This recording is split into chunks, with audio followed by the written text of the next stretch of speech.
Good afternoon. This is Sunday, April 21st. Just putting this video out today. Had trouble with my last video, couldn't get it to download. Once I got it to download, it was in the wrong format, so guess what? I'm redoing that whole video. Here we go. That's probably a little better. Okay, well, here we go. I'll give this as a little intro, and thanks for joining my channel. Please like, share, subscribe, and keep going with it. Let's keep going and see how far we can get in the next 6 months. We'll see if we can get at least 1,500. Let's go for it. All right, everybody, welcome. Here we are. I told you I was going to get a video out last week, and unfortunately that wasn't able to happen. So what we're doing today is we're going to go over my 2024 Ford Bronco Sport Outer Banks Edition. We've been driving it for about 1,000 miles now, a little over 1,000 miles, and just love it to death. Yes, I am aware of some issues with these vehicles. One of them is a leak in one of the fuel injectors, and it gets on the engine and catches fire. This is not one that's in that recall. I have two, and neither one are in the recall. My daughter's, however, she has a 23 model, and we're going to check and see if hers is on the recall. But, you know, between 23 and 24, there are no differences in looks on the outside appearance. Maybe a few internal differences, wheels, tires, tire differences on every model because they want to make things different. But here you go. This is the carbonic metallic, kind of a grayish color. Looks really good in the sun when it's all cleaned up. I know the last video I had, it wasn't clean. Now I have not treated this one yet, but we will get to that. So with that, we'll do an outside view just quick, really kind of give you all the. Now this one is kind of interesting because with your keys, as long as you have your keys on you and you got these little bumps right here, you can unlock and lock it back up. That's kind of cool. All right, that's one of the nice little features of this vehicle. Others, you see the sensors are towards the bottom down there. And then we've got the rear over here where we've got down here at the bottom. You have a door and a glass. So obviously the glass is gonna open the glass and the door is gonna open the door.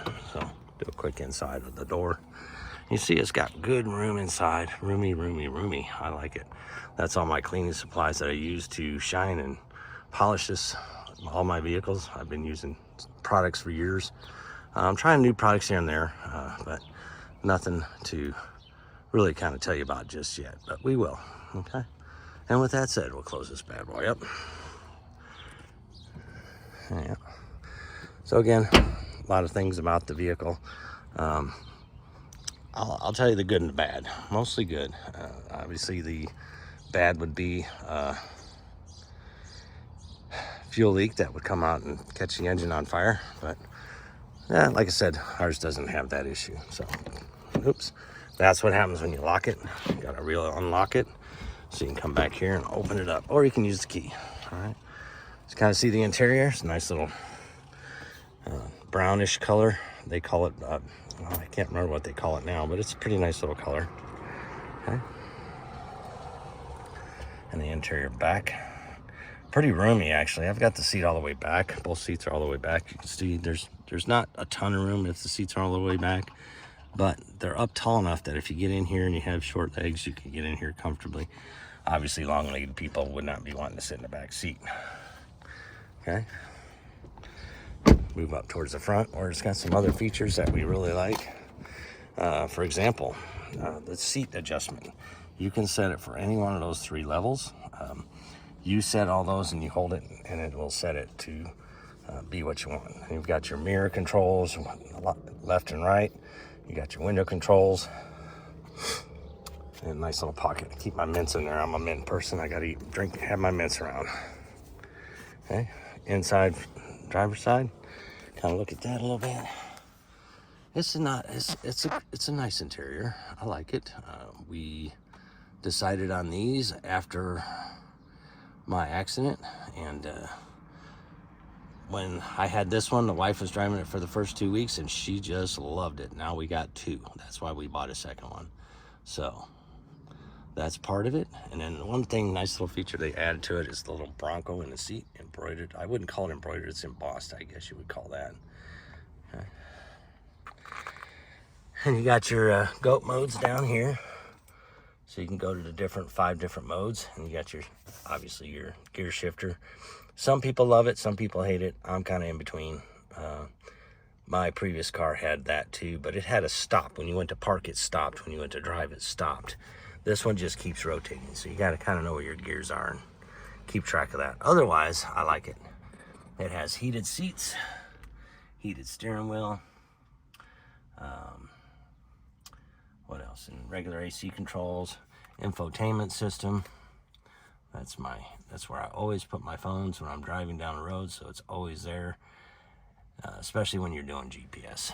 All right. So that's just a tad bit of the interior, nothing major on that. It does have unlock for the back deck, so you can unlock that. That's pretty much the exterior of the vehicle, or the interior. We went around the whole exterior, so there you go on that. And we'll come back with some more here in a moment. All right, well, I'm back again. This time with my wife's. Look at that color. That beauty shines in the sunlight just like crazy. It's just lights from the garage. And you see how beautiful that color is. Like I said, they are both identical except for color. Everything else is the same. The features, the options, same. Outer banks, if you will. That's what they call them, Outer Banks. They have the Big Bend is the low end, Outer Banks, Heritage, one other, and then, what's that last one? Shoot, I can't remember it. Anyway, I'll look those up and show them to you. I'm sure a lot of you that are interested in these Bronco Sports already know what they are. As you can see, it's just a beautiful color all the way around. Don't look at my dirty garage. Look at that. Isn't that beautiful? Anyway, thought I'd share that one with you as well. Kind of hard to get it in here since I'm kind of stuck in the garage at the moment.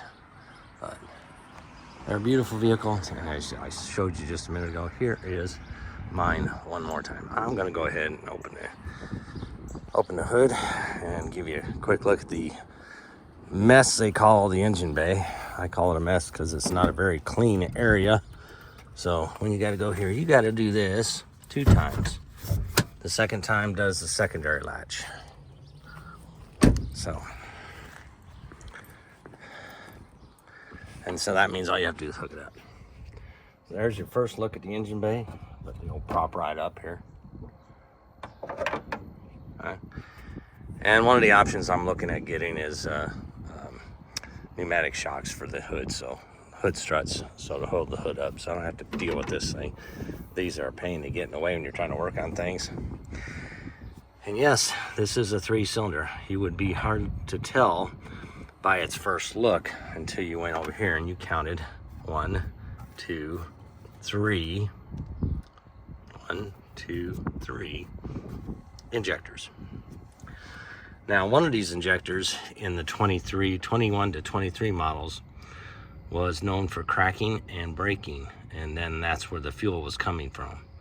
And then it would fill up in here. Obviously, there's your exhaust right down the road, so guess what? Exhaust hits the exhaust, boom, catches fire. So their design, I'm not sure what the change is to make that so that where the fuel does not sit up in there, but they've made a change. Kind of read a little bit about it, but there's been a change. They added a tube to run the fuel down into the ground. So, which kind of, and of course, obviously they're going to change the injector, but what happens when the injector breaks again? You're not going to know it as quickly because they just have a drain going down there.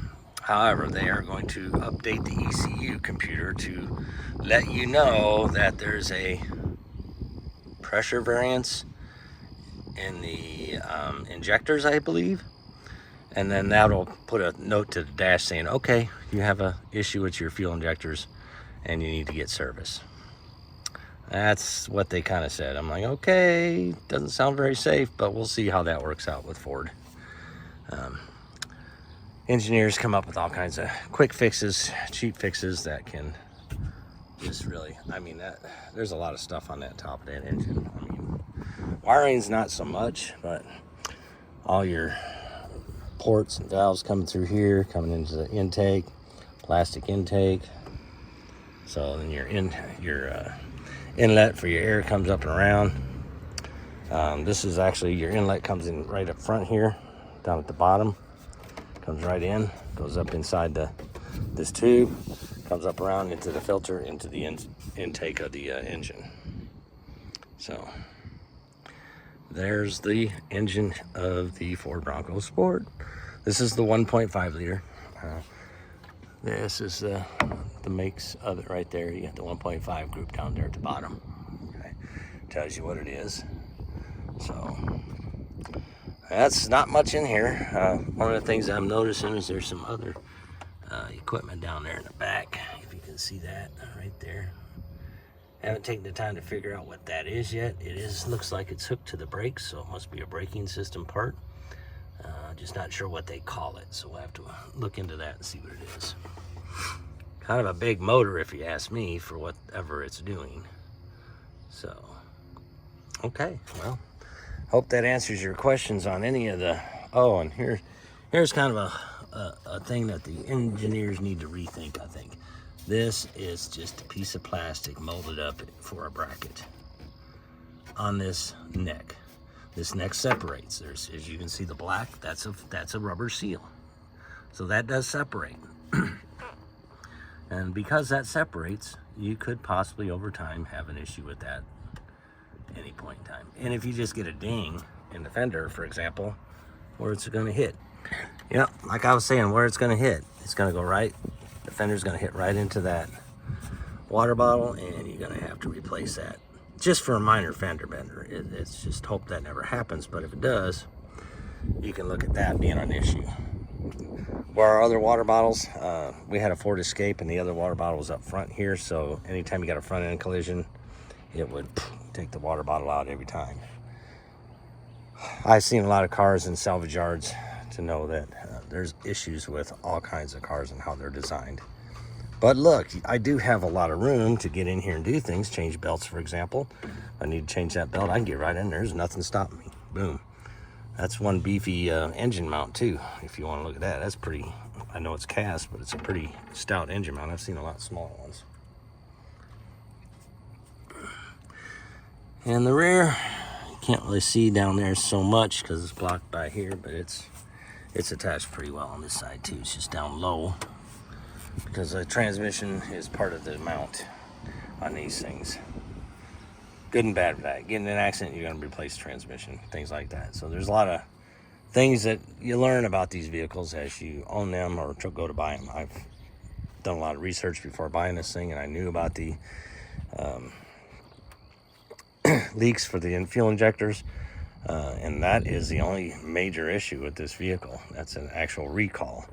They talk about May of having parts available for some of the ones that are just coming out of production in 23, the newest ones. So here's an interesting tidbit. Both of ours are 24s. Mine was off they call it born on date. Mine was born on January 2nd of this year, 2024. My wife's was March 6th of 2024. Yeah, and it's April.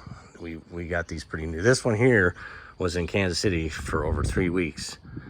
We were waiting for it to get delivered down to Wichita, Kansas, so we can go pick it up at Hambleton Ford. And I do shout out to Hambleton Ford because they do treat you very well there during the sale. Okay. Now you can see any of the salespeople there, they're all very helpful. A lot of them have been there many years. One, for example, is this guy right here, the redneck guy. Mr. Kenny. He is a very, very fun, exciting guy to have around. And you can go see him, or Sam, or Travis. Oh man, there's so many of them I met out there. And Phil Nightingale is the general manager out there. Another good guy. He will help you out if something else is going wrong. Guaranteed to fix it up for you. Okay. Well, with that said, I think you've seen both tires. And, you know, I hope you like the colors. I mean, we're stuck with them for about 6 years at least. I do tend to keep my cars on like Randy forever. That's why, one of the reasons why I was able to get good deals on these. I saved a ton of money. I had a 2018 Ford Escape that I traded in on that one. This one was for my replacement for my Fusion I had, and this was replacing her 2018. We had 0% interest on her 2018, and she didn't want to trade it. But after 2 weeks of driving my car, actually only a week, she loved it so much she wanted her own. So we traded hers off for this and got another great deal on this vehicle. Now I have treated hers with some ceramic coatings. I used, what did I use this time? I used a product that was new to me, so I thought I'd give it a shot. It says we're good up for a year, but I usually go every 6 months. And this is Cerakote ceramic coatings. It's a rapid ceramic paint sealant, maximum gloss and shine, obviously. You know, are all gonna say that because it's ceramic, right? So it's quick and easy. It does go on real easy. They even give you a couple of rags with it. I call rags microfiber towels with it. Comes in a box, right like that. So there's some more. As you can see, I got a lot of products on my shelves here. So, but that's the one I used on this one. We'll let you know how well it holds up. It is kind of hard to get in these cracks in here, so I don't know if I got a good enough seal in there, but I'm gonna try and get in there some more. So, just on the sides. The window opens so you can get in there real good. All right, well, with that said, I hope you guys come and see me real soon. Well, I hope you guys come and visit in my channel real soon. Please like, share, subscribe. Show me all to your friends. Talk about me. Let's get these subs up. I was at 315 this morning. Not 3:15 a.m., but 315 subscribers this morning. I know that a couple of you have subscribed and then left, and that's okay. If you don't like the channel, that's quite all right. I know I'm just now getting started, and I'm not going to please everybody. But if there's anything, I got to get my hands right, anything I can do to make this channel better for you, to make it more entertaining, please let me know. I'm not a funny guy per se, but I like to have fun, if that makes any sense to you. So, all right, with that said, please like, share, subscribe, and I'll see you guys very soon, next time, with the next video. Hopefully I get this one downloaded and uploaded really quick today. We're gonna find out. That's next on my agenda. All right, guys, have a good Sunday and a good week ahead. We'll talk to you next time.